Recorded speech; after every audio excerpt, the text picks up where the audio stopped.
For more than 6 centuries, one empire ruled across 3 continents. Its armies marched across Europe, the Middle East, and North Africa. This was the mighty Ottoman Empire. But how did this powerful empire rise? And what caused its dramatic fall? To understand the Ottomans, we must go back over 1,000 years. The story begins with the Turkic tribes of Central Asia. These nomadic people lived in tents and moved with their herds. Over centuries, they slowly migrated westward. Many eventually settled near the Caspian Sea. Among them was an important tribe known as the Oghuz Turks. In the late 10th century, a leader named Seljuk founded a new dynasty. His descendants created the powerful Seljuk Empire. The Seljuks expanded into Persia and adopted Islam. Soon they reached the borders of the Byzantine Empire. Tensions grew between the two powers. In 1071, the Battle of Manzikert changed history. The Seljuks defeated the Byzantine army. This victory opened Anatolia to Turkish settlement.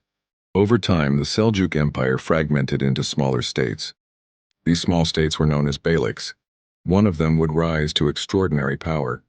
Its leader was a warrior named Osman. Around the year 1300, Osman founded a new state. His followers became known as the Ottomans. They began expanding into Byzantine territory. City after city fell to the rising Ottomans.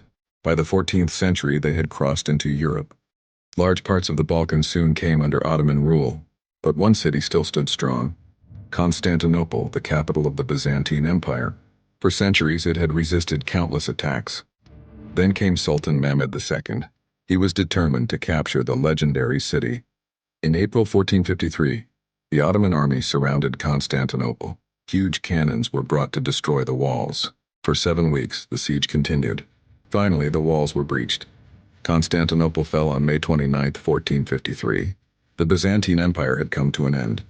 Constantinople became the Ottoman capital. Soon the empire expanded even further. Territories across the Balkans were conquered. North Africa also came under Ottoman control.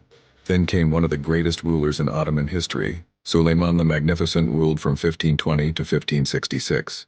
Under him, the empire reached its greatest power. Ottoman armies pushed deep into Europe.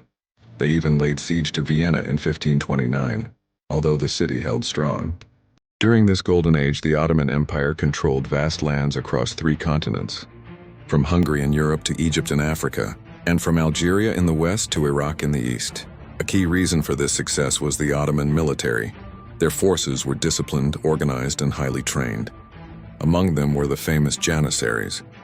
These elite troops formed the backbone of the Ottoman army. They were trained from a young age and served with strict discipline. For centuries, the Ottoman army dominated battlefields. But even the strongest empires eventually faced challenges. By the late 1600s, the empire began showing signs of weakness. One major turning point came in 1683. The Ottomans once again attempted to capture Vienna, but this time the siege ended in disaster. The defeat at Vienna marked the end of Ottoman expansion in Europe. After this moment, the empire slowly began to lose territory. Meanwhile, Europe was entering a new age of science and industry. Technological progress gave European nations a powerful advantage. At the same time, global trade routes were changing. Sea routes around Africa and across the Atlantic became dominant. These new routes reduced the importance of Ottoman trade networks.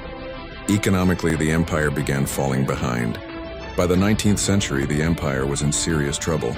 Many regions began demanding independence. Serbia was among the first to revolt. Soon after, Greece fought for its independence. By the 1830s, Greece had become an independent state.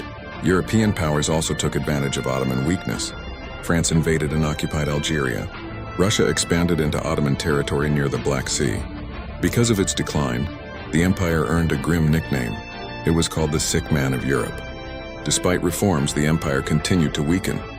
In 1908, a group known as the Young Turks launched a revolution. They hoped to modernize and save the empire. But the empire was already facing enormous pressures. Then came the First World War. The Ottoman Empire joined Germany and Austria-Hungary. Some battles brought surprising victories, but overall, the war weakened the empire further. By 1918, the Ottoman military had collapsed. Allied powers occupied large parts of the empire. The empire was on the brink of total destruction, but a new leader soon emerged. Mustafa Kemal Atatürk led a national resistance movement. Turkish forces pushed foreign armies out of Anatolia. By 1922, the Ottoman monarchy was abolished. The old empire had finally come to an end. In 1923, a new nation was born. The Republic of Turkey replaced the Ottoman Empire.